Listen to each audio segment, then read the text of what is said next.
Praise the Lord. സ്തോത്രം.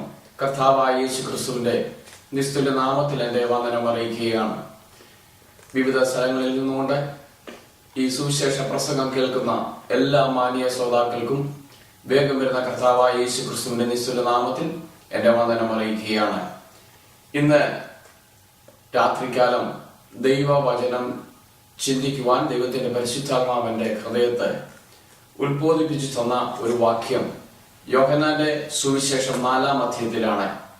4-ാം അധ്യായത്തിലേക്ക് gospel of John chapter 4 4-ാം അധ്യായത്തിലേക്ക് നമ്മുടെ ശ്രദ്ധയെ നമുക്ക് തിരിക്കാം.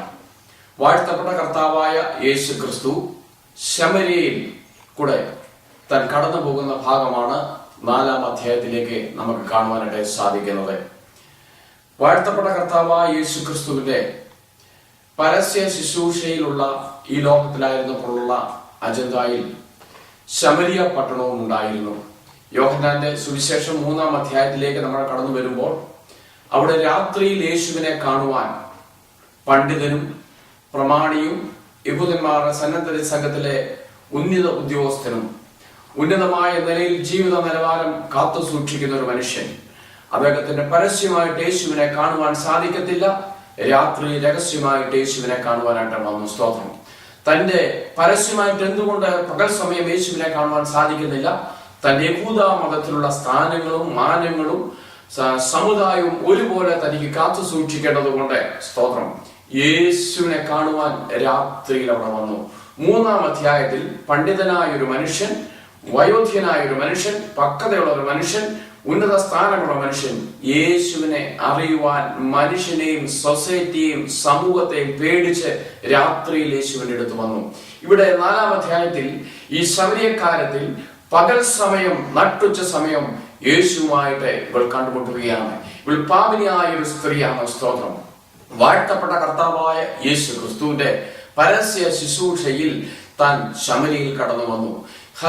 യഹൂദൻ യാതൊരു രീതിയിലും ബന്ധപ്പെടാത്തതും യഹൂദൻ സംസാരിക്കാൻ ആഗ്രഹിക്കാത്തതും യാതൊരു വിധമായ കമ്മ്യൂണിക്കേഷൻ നടത്താൻ ഇഷ്ടപ്പെടാത്തതും ഒരു കൊടുക്കൽ വാങ്ങലോ യാതൊരു രീതിയിൽ ഒരു ബന്ധുത ഇറങ്ങുവാനോ യാതൊരു രീതിയിലും യഹൂദൻ അവന്റെ മണ്ണിൽ പോലും കാല് ചുമട്ടാതെ അത്രയ്ക്കും ശമര്യക്കാരുമായിട്ട് അകന്ന് ജീവിക്കുന്ന ഒരു സാഹചര്യമായിരുന്നു നമുക്ക് കാണുവാനായിട്ട് സാധിക്കും.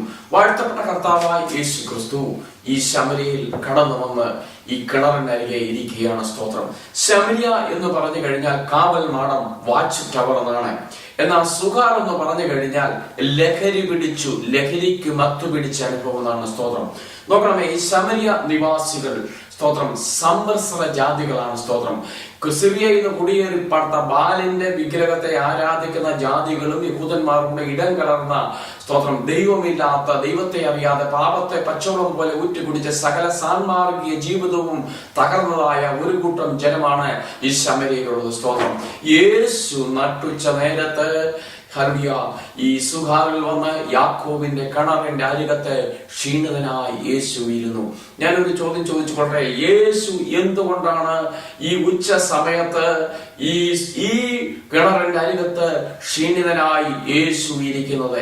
യേശുവിന് ക്ഷീണമുണ്ടോ? സ്തോത്രം. ഞാൻ പറയട്ടെ, സ്തോത്രം, ദൈവമക്കളെ, യേശുവിന് ക്ഷീണമില്ല.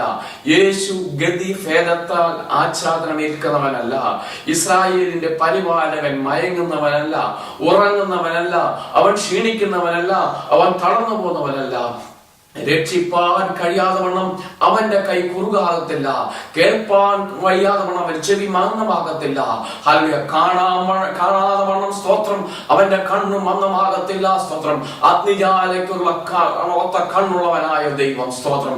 സകല ചരാചരങ്ങളെയും സൃഷ്ടിച്ചവൻ. ഹല്ലേലൂയ.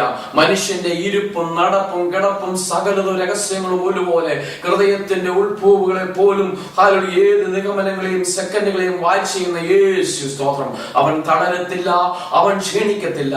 മറിച്ച് യേശു ക്ഷീണിച്ചത് സ്തോത്രം ശമര്യ നിവാസികളുടെ കൊടും പാപം കണ്ടുകൊണ്ടാണ്. സ്തോത്രം.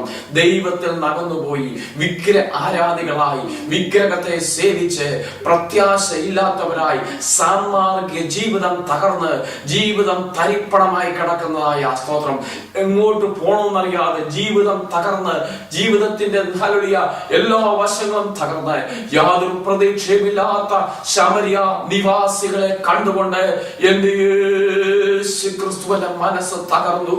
അവൻ ക്ഷീണതയുള്ളവനായി, യേശു ദാഹമുള്ളവനായി.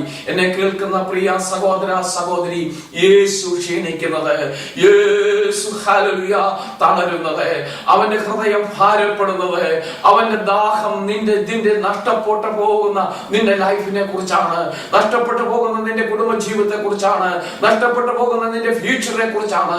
നാശത്തിലേക്ക് പാപത്തെ പച്ചവെള്ളം പോലെ ഊറ്റി കുടിച്ച് പാപത്തിന്റെ സകല വഴികളിലും അകപ്പെട്ട് പാപത്തിന്റെ ആഴക്കാഴത്തിൽ ചേറ്റിനുള്ളിൽ കിടക്കുന്ന നിന്റെ അവസ്ഥ കൊണ്ട് യേശു ഭാരപ്പെടുകയാണ്. യേശു കിണറിനടുത്ത് ഇരിക്കുമ്പോഴാണ് ഈ ശമരിയക്കാരിയായ സ്ത്രീ വെള്ളം കോരുവാനായിട്ട് വന്നു. ദൈവമക്കളെ, ഇവൾ യാദൃച്ഛികമായിട്ട് വെള്ളം ആവശ്യമുള്ളതിന് വന്നതല്ല. സ്തോത്രം. ഇവൾ ദൈവത്തിന്റെ പദ്ധതിയിലുള്ളവളാണ്. സ്തോത്രം. ഇവൾ നിത്യതയിൽ ചെള്ളവളാണ്. സ്തോത്രം. ലോക സ്ഥാപനത്തിന് മുമ്പേ ഇവളെ ക്രിസ്തുയേശു ഇവളെ തെരഞ്ഞെടുത്തതാണ്. ഇന്ന് പകൽക്കാലം എന്നെ കേൾക്കുന്ന, രാത്രികാലം എന്നെ കേൾക്കുന്ന ദൈവത്തിന്റെ പൈതലെ, ഈ സുവിശേഷ പ്രസംഗം കേൾക്കുമ്പോൾ ഓർത്തുകൊള്ളണമേ, യാദൃച്ഛികമായി നീ സുവിശേഷ പ്രസംഗം കേൾക്കുന്നതല്ല, യാദൃച്ഛികമായിട്ടല്ല നീ മെസ്സേജിന് മുമ്പിൽ വന്നത്. നിന്നെ കുറിച്ച് ദൈവത്തിന് ഒരു പദ്ധതിയുണ്ട്. പാപത്തിന്റെ ആഴങ്ങളിൽ നിന്നും, പാപത്തിന്റെ ആഴങ്ങളിലെ നീരുറവയിൽ നിന്നും, സ്തോത്രം, ഹല്ലേലൂയ, രക്ഷപ്പെടുവാൻ മേലാതെ വണ്ണം സകല സന്മാർഗ ജീവിതം പറഞ്ഞ സകല വിഗ്രഹ ആരാധനയിലും പെട്ട് ജീവിതത്തിന്റെ ചേറ്റുകുഴിക്കകത്ത് കടന്നുകൊണ്ട് സമാധാനമില്ലാതെ, അയ്യോ ഞാൻ അരിഷ്ട മനുഷ്യൻ, ഈ മരണത്തിന് അധീനമായ ശരീരത്തിൽ തന്നെ ആർ വിടുവിക്കും, ജീവിതത്തിൽ സമാധാനവും സന്തോഷവും സ്വസ്ഥതയും ഇല്ലാതെ ആത്മഹത്യക്ക് വേണ്ടി ജീവിതം പലപ്പോഴും ഒരുങ്ങിക്കൊണ്ട് ജീവിതം തകർന്ന പ്രിയ സഹോദര സഹോദരി, യുവാവേ, ദൈവാത്മാവ് ഇന്ന് രാത്രികാലം നിന്നോട് സംസാരിക്കുകയാണ്. സ്തോത്രം. ദൈവത്തിന് നിന്നെ കുറിച്ച് ഒരു പദ്ധതിയുണ്ട്. നിന്റെ വഴികളല്ല ദൈവത്തിന്റെ വഴികൾ, നിന്റെ വിചാരങ്ങളല്ല ദൈവത്തിന്റെ വിചാരങ്ങൾ. നിന്നെ കുറിച്ച് ദൈവത്തിന് ഒരു പദ്ധതിയുണ്ട്. നിന്നെ ടേൺ ചെയ്യുവാൻ ആഗ്രഹിക്കുന്നു, നിന്നെ നിത്യതയിൽ കൊണ്ടെത്തിക്കുവാൻ ആഗ്രഹിക്കുന്നു, നിനക്ക് സമാധാനം തരുവാൻ ആഗ്രഹിക്കുന്നു, നിന്നെ പണിയുവാൻ യേശു ആഗ്രഹിക്കുന്നു. നിനക്ക് വേണ്ടി രക്തം ഊറ്റി തന്ന യേശു നിന്നെ സ്നേഹിച്ചുകൊണ്ട് അവൻ ഇന്ന് നിന്റെ അടുത്ത് വരികയാണ്. ഈ സഹോദരി യാദൃച്ഛികമായി വെള്ളം കോരുവാൻ ഇവിടെ വന്നതല്ല. അവളെ കുറിച്ച് യേശുവിനൊരു പദ്ധതിയുണ്ട്. യേശു അവളോട് ചോദിച്ചു, അല്പം വെള്ളം കുടിക്കുവാൻ തരുമോ? സ്തോത്രം. ഇവളുടെ ജീവിതത്തിൽ വലിയ അതിശയമുണ്ടായി. ഈ കാണുന്നത്, എന്റെ മുമ്പിൽ നിൽക്കുന്നത്, സ്തോത്രം, ഒരു യഹൂദനല്ലേ? സ്തോത്രം. ഈ ശമരിയക്കാരുടെ ജീവിതത്തിൽ 4 വശങ്ങളിലാണ് യേശുവിനെ നമ്മൾ മനസ്സിലാക്കുന്നത്. 1 യഹൂദനായി മനസ്സിലാക്കുന്നു, 2 പ്രവാചകനായി മനസ്സിലാക്കുന്നു, 3 മശിഹായായി മനസ്സിലാക്കുന്നു, 4 രക്ഷിതാവായി മനസ്സിലാക്കുന്നു. 4 വ്യൂവിൽ നിന്നുകൊണ്ട് 4 സ്റ്റേജിലാണ് അവർ യേശുവിനെ മനസ്സിലാക്കുന്നത്. ആദ്യം മനസ്സിലാക്കുന്നത് യേശു ഒരു സാധാരണക്കാരൻ. സ്തോത്രം. യേശു ഒരു സാധാരണക്കാരനായ മനുഷ്യനാണ്. സ്തോത്രം. യേശു ഒരു യഹൂദനായ മനുഷ്യനാണ്. യഹൂദനായിട്ട് മാത്രമാണ് ഇവൾ യേശുവിനെ കാണുന്നത്.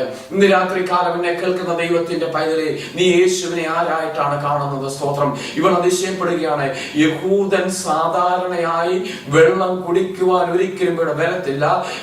ശമരിയക്കാരോട് യാതൊരു സമ്പർക്കവുമില്ല, ശമരിയക്കാരോട് യാതൊരു സ്നേഹവുമില്ല, ശമരിയക്കാരുമായി അകന്നു ജീവിക്കുന്നവളാണ് യഹൂദൻ. സ്തോത്രം. എന്നാൽ എന്നെ കേൾക്കുന്ന ദൈവത്തിന്റെ പൈതലെ, സ്തോത്രം, ഹല്ലേലൂയ, ഇന്ന് രാത്രികാലം ഹല്ലേലൂയ ഓർക്കണമേ. സ്തോത്രം. യേശു ഒരു സാധാരണക്കാരനല്ല. യേശു ഒരു ദാഹമുള്ളവനായിട്ടല്ല നിന്റെ മുമ്പിൽ വന്നത്. യേശു നിന്റെ മുമ്പിൽ വന്നത്, സ്തോത്രം, ഹല്ലേലൂയ, നിന്റെ പാപത്തിന്റെ അവസ്ഥ കണ്ടുകൊണ്ട്, നിന്റെ വേദന കണ്ടുകൊണ്ട്, സ്തോത്രം, നിന്റെ ചേറ്റുകുഴിയിൽ കിടക്കുന്ന അവസ്ഥ കൊണ്ട്, പാപത്തെ പച്ചവെള്ളം പോലെ ഊറ്റിക്കുടിക്കുന്നതായ ഹല്ലേലൂയ നിന്റെ അവസ്ഥ കണ്ടുകൊണ്ട്